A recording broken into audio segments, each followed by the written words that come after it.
What's up guys, this is Cher talking, welcome back to my channel. On today's video, I'll be talking about my 15 regrets of 2023. Talking about the characters that I didn't pull, but I wanted them somehow. And the first one is actually Amilia. Yeah, I know, people can make memes, they can laugh about me. I am an Amilia fan, I like the character. I did not pull for this one because I don't really like RNG mechanics as a central point of the character. But she's the definitive version of Amilia. It's the strongest one. She can apply attack, defense boost.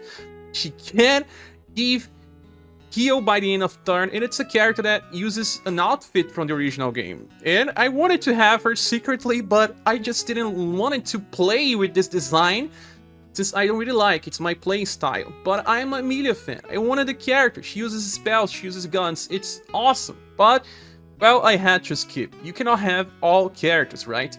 After Amilia, number 14 will be Eaglemon. Yeah, I really love original Eaglemon. She has that super good AoE attack with Wicked Capture. I use a malicious trick. I always try to use her in boss fights.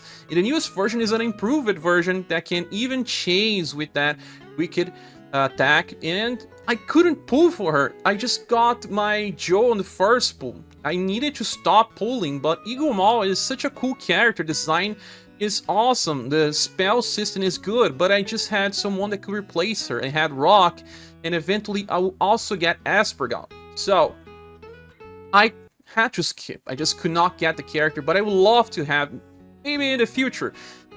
After Eaglemon, my regret is Barthélemy from the same banner, because I had most styles of Barthélemy. I never got his young version that uses physical attacks, but I had all mage types and I really love the character. And he gives increased damage on overdrive, allowing people to do some boss rush setups to kill bosses in a shorter amount of turns. So Barthélemy is a cool character. I just wanted to get the guy, but I will have to wait for a rerun and maybe he would drop somehow in the future. But Barthélemy, I miss you. Then the number 13 will be Barthélemy. Yes, I really love Barthélemy as a character. Used him a lot on the start of the game. Was the first interesting character for grind. I used him for boss fights as well. I just wanted an improved version of Barthélemy. This one is strong for overdrive strategies to try to kill enemies in a shorter amount of turns. And the same case with Eaglemon. I got my Joe too soon and I could not keep pulling for such a cool character, sadly. Then number 12 will be Darius. Yes, I know that Darius is someone that I have been skipping a lot, but I just got his latest style and he has been helping me a lot. Remember, have very cool videos of Darius running, and I wanted to have that damage block 2 times, that I can use it 2 times per battle. But I had to skip this Darius in the past. He was released with this Empress that I didn't really like. So I may still get him in the future as a selector or something, just to get that block version. Then on number 11, I would say Human Mayo. Yeah, because Human Mayo is just too cool. Either this style or the Halloween, Eddie will be amazing because he buffs the status when he attacks in this version, and he buffs the status when gets attacked in his Halloween style. That is this one here. This one, and it's just too crazy. He may not be better than Julian, but very close to, and a character that keeps getting different styles with guns, with swords. One of them would be amazing, but I could not get the guy. Now, a very strong farmer that people use for 2 different elements and I don't have. Ginsei is my number 10 regret. He is working now super fine on free quests because of a triple S weapon gave for free, and he can farm Slash and Blunt. And I wanted to have the guy just showcase strategies. Misty can farm for Slash, but I just wanted Ginsei. He's much cooler. Then number 9 will be Ocelus, because I am a big fan of Ocelus, one of my favorite characters from the SaGa Frontier series. And, well, in her Rapier style, she's such a strong damage dealer with a guaranteed chase, a chance to chase again, and strong damage output nonetheless. Well, we don't have many pierce damage dealers even, so the problem was kind of the banner that I wanted to skip, but that leads to the regret number 8. That is Christmas Sumir. That was in the same banner and I didn't have Jen, so I had to skip. I got her latest style that really benefits from inheritance, but I had to skip Ocelus, I had to skip Sumir. But I really wanted to see the full potential of this character using many chases, damage blocks, and being strong on fights with multiple waves. Sadly, I never got Sumir. And then number 7 will be Mask. Whoa, yeah, Mask from December, a very recent unit that I could still pull some weeks ago, and he's just too fun. I know that he's not a character that will work on all scenarios. The enemies have to attack multiple times, usually sometimes having multiple bosses as well, but he charges multiple chases after people being hit, and he goes on revenge mode attacking with a whip. There's nothing cooler than that, but yeah, once again, I didn't feel like the character was really adding too much, and I prefer to save gens for the future. But I'll be missing you, Mask, for sure.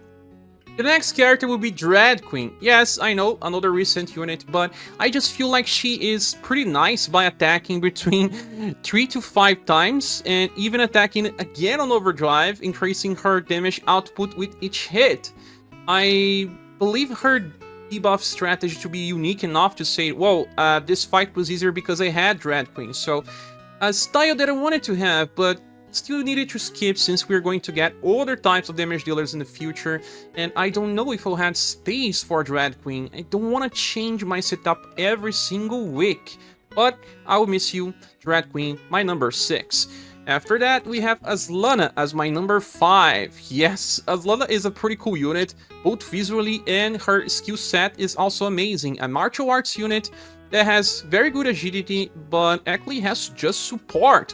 With attractive dance, she attacks between 3 to 4 times and buffs endurance and will by 25%. You can get as much as 100% buff in a single skill. And she can keep using this every 2 turns. Just that buffers got hit by buff break all the time on Spiral Corridor now, but if you are running old events with Aslana Melek, she's amazing. And I still believe sometimes she will be good enough. It's just that, again, I didn't have enough gens to pull for Aslana and sacrifice gens that could be used for another future style. And I felt like I can skip her, but I really wanted to have her. Number 4 will be Noel, and Noel's latest style is just amazing. Well, he can take enemies damage and has a charge when he goes on the next turn, 50% chance to attack that will buff his endurance and will. His damage is very bad, but he just stays alive. He has Steel Blade Shadow with 14 BP, and this is an amazing skill for Shadow setups if you're running Saruni and everything. People soloed some content with Noel, even through the fight were very long. I just wanted to play with this guy to see how he works in real case scenarios, but I also felt like I could clear content just fine without Noel, and it would not add as much as I wanted. But a pretty cool character nonetheless. Now the third style is Aspergal Halloween style that I now have, but I regret not pulling for her on release.